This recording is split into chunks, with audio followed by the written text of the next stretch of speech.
Hey everyone, how's it going? This is Deadly. So 0.61 has been experimental for a few weeks now, and if you've been watching the channel, then you know I've been pretty busy checking out all the new content and features. Today, I'm going to be giving you guys my overall opinion on how 0.61 has been going so far.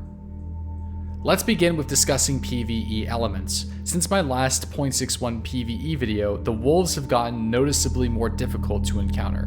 Not only do they do far more damage per hit, they also have the ability to one-hit kill your character.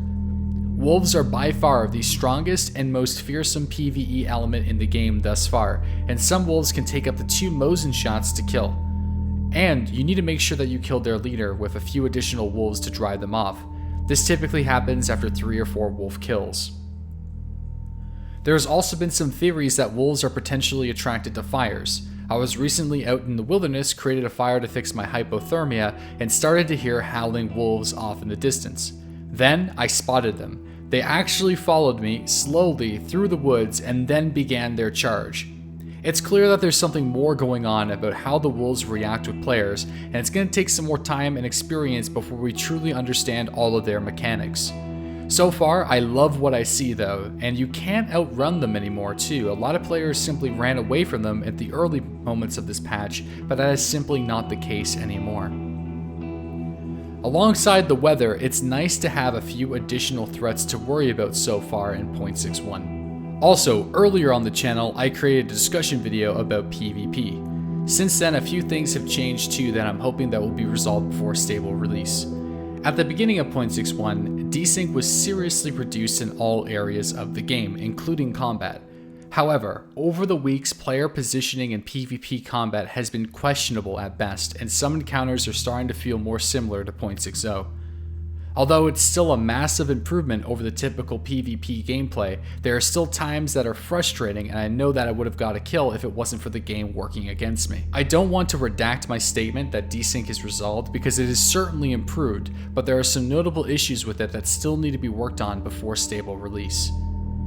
Some of the notable bugs, of course, are the naked glitch, which shows players without their gear or guns, no textured faces, bodies disappearing after you kill them, and of course player position not recording correctly, making it seem like you're shooting at somebody when in reality they're in a different position on the server.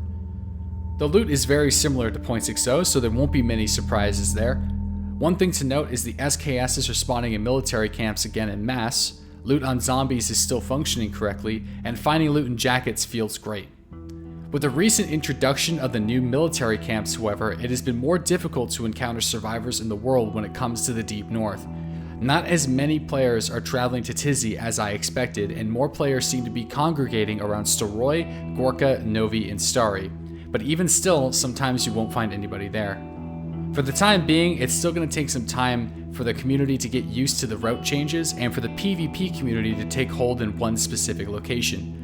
Obviously, earlier this patch, Zelenogorsk and Mishkino were the PvP hotspots. Now it remains to be seen. Overall, I feel that 0.61 has the potential to become the best patch release yet for DayZ standalone with all of the new features and threats, but we still have a few more weeks of testing, so we'll have to see what else the developers have in store for us.